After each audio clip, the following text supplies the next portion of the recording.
হয়েছে। এইখানে লতি হচ্ছে 2 রকম। এটা হচ্ছে রসুন ছাড়া আমার জায়ের জন্য, ও রসুন খায় না। আর এইখানে হচ্ছে আমাদের বাড়ির সবার জন্য অনেক রসুন দিয়ে, রসুন আর কাঁচা লঙ্কা, মানে অনেক রসুন আর ঝাল লতির মধ্যে। আমি চিংড়ি মাছ দিয়েছি, চিংড়ি মাছ ভেজে নিয়েছি। এখানে ভাত হয়ে গেছে। যাওয়ার টাইম তো সেটা, আমি তো যাওয়ার টাইম হচ্ছে না। না ও দারুণ কাজের মানুষ, আমি কাজের না। হ্যাঁ, আমার বলে যা হচ্ছে তিল রোদে দিয়ে জ্বর চলে এসছে। বলছে তিল রোদে দিয়ে জ্বর চলে এসছে। পাটা টিপে দিয়ে যাও বাবা দিচ্ছি। হ্যাঁ যাবে কুদের ভাত খাচ্ছে।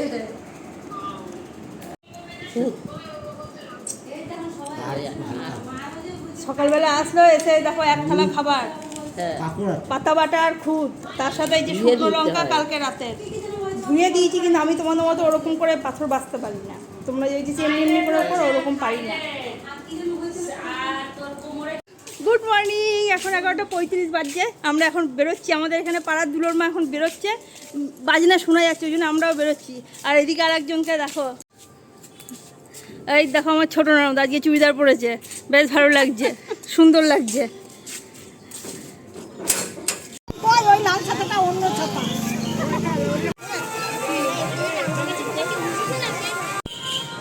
ঠাকুর আসতে এখনো অনেক দেরি। ওই দেখো আমার বগন বিলাটা। ও হ্যাঁ, ভালোই তো করেছে। তোমার ভাই ছাড়তে দেবে না আমাকে একেবারে। দেখেছি আমার কাছটা কি সুন্দর হয়েছে, আর খাড়া হয়ে রয়েছে। তোমার ভাই ছাড়তেই দেবে না। যাই, আসতে দেরি হচ্ছে, ওই জন্য আবার দিদির ঘরে ঢুকলাম। বুঝতে পার, প্রিন্টটা সুন্দর। দিদি নাইটি দেখাচ্ছে, দিদি নাইটি নিয়েছে কত, 150 করে না? 220 করে। বেশ সুন্দর, প্রিন্টগুলো সুন্দর। দুটো প্রিন্টই এক, কিন্তু না একটু আলাদা, কিন্তু ভালো প্রিন্টগুলো। বড়ও আছে অনেকটা নাইটিটা।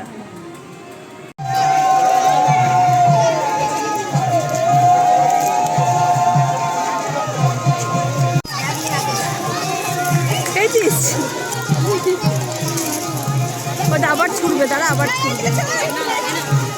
কুড়া কুড়া তোর সামনেই পড়েছে, দেখ ওই কুড়া।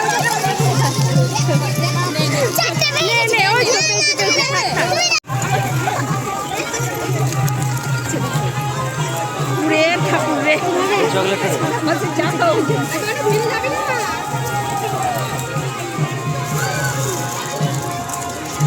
এই উল্টো দিকে ছুটবি।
ছোটদি কটা কুড়িয়েছো?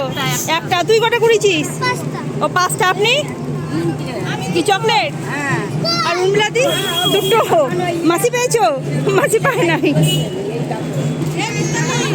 আরে এই আজকে দেখলাম, মানে 25-26 বছর হয়ে গেল। তোমরা বাড়িতে বেরিয়েও না। 25-26 বছর পর দিল আমাদের। আবার সামনের বছর।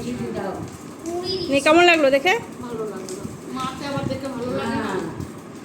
এত কাছ থেকে এইবার আমি প্রথমবার দেখলাম, কোনোদিন এত কাছ থেকে দেখিনি। এত মানে এর প্রতিবারই আসে আর চলে যায়, এবারে তো ওইখানে দাঁড়িয়েছে, দাঁড়ালো বলে দেখতে পেলাম কাছ থেকে, অনেকক্ষণ দাঁড়িয়েছে দেখতে পেলাম। আজকে রান্না হয়েছে এই যে ভেন্ডি ভাজা, উচ্ছে দিয়ে মাছের ঝোল, আর হচ্ছে কচুর লতি।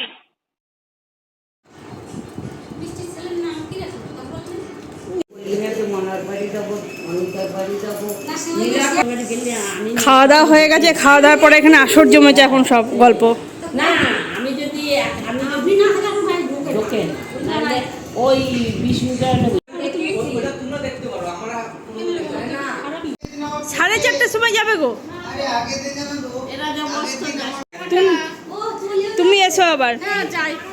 বললাম গরমে থাকো কটা দিন, বাড়িতে ঘুমাতে পারছো না, বলছি থাকো কদিন, তা হবে না।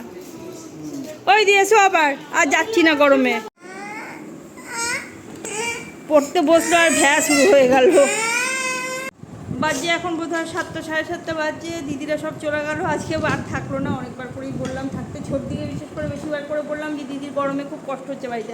আর তাহলে এখানে থাকো, এখানে অতটা গরম লাগবে না, দেখো রাত্রেবেলা ভালো ঘুমিয়েছে, তাহলে এখানে থাকো। বলছে না, আসলে দিদির নাতির জন্মদিন আজকে, দিদি যাওয়ার পরে এই যে ঘর দোর আজকে মুছতে পারি না, সকালে দুটোর মাঝে বলে তাড়াতাড়ি রান্না করে চলে গেছি। দিদি ছাদ দিয়ে দিয়েছিল, দিয়ে স্নান করে রেডি হয়ে চলে গেছি, আমি মুছি নেই। তারপরে এসে খাওয়া দাওয়া দুপুরবেলায় সব হলো, দিয়ে তাহলে দিদিরা গেল সবাই। তারপরে এই যে মুছলাম, মুছে টুছে আমিও গায়ে জল ঢাললাম, বাইরে পাম্পটা চালালাম। আবার খাবার জল ছিল না, একটা বোতলও জল ছিল না। এতগুলো মানুষ তো সব বাড়িতে আজকে প্রচুর জল লেগেছে, তো সব বোতল খালি হয়ে গেছিলো, সব বোতলগুলো ভরলাম বাইরে পাম্প চালিয়ে। তারপরে আমি নিজেও একটুখানি গায়ে ভালো করে জল টল ঢাললাম, আর পাম্পের জলটা এত সুন্দর ঠান্ডা না, আরাম লাগলো একদম ঢেলে। তারপরে যে একটুখানি চুলটা খুলে নিয়ে বসেছি। আর রাতে রান্নার সেরকম একটা কিছু নাই, চিকেন আছে, ওর পাপার ভাত আছে, কচুলতি আছে, আর মেয়ের আর আমার বোধহয় 2-3টে রুটি করবো। আমার মেয়ের তো ঠান্ডা লেগেছে, ওকে ভাত দেওয়া যাবে না, ওর জন্য রুটি বানাতে হবে। তো ভাবলাম যে মেয়ে আর আমি রুটি করে নেবো, 2-3টে রুটি করলেই হয়ে যাবে মা মেয়ের। আর দেবাগে চিকেন দিয়ে দিয়েছি, ওরা থাকলো না, বললাম বারবার করে ওদের যে থাকো, রাতে খেয়ে দিয়ে যাবে, তো ওরাও থাকলো না, ওরা চলে গেল। বসে মেয়েকে পড়াতে বসিয়েছি, পড়াতে বসে এই করতে করতে এখন 9টা, তারপরে 3টে রুটি করবো। ব্যাস এই হচ্ছে আজকের গল্প। ভিডিওটাও আজকে এখানে শেষ করছি। তোমাদের যদি ভিডিওটা ভালো লাগে অবশ্যই লাইক করো, কমেন্ট করো, শেয়ার করো, চ্যানেলটা সাবস্ক্রাইব না করে থাকলে সাবস্ক্রাইব করে দিও। সবাই খুব খুব খুব ভালো থেকো, সুস্থ থেকো। Good night.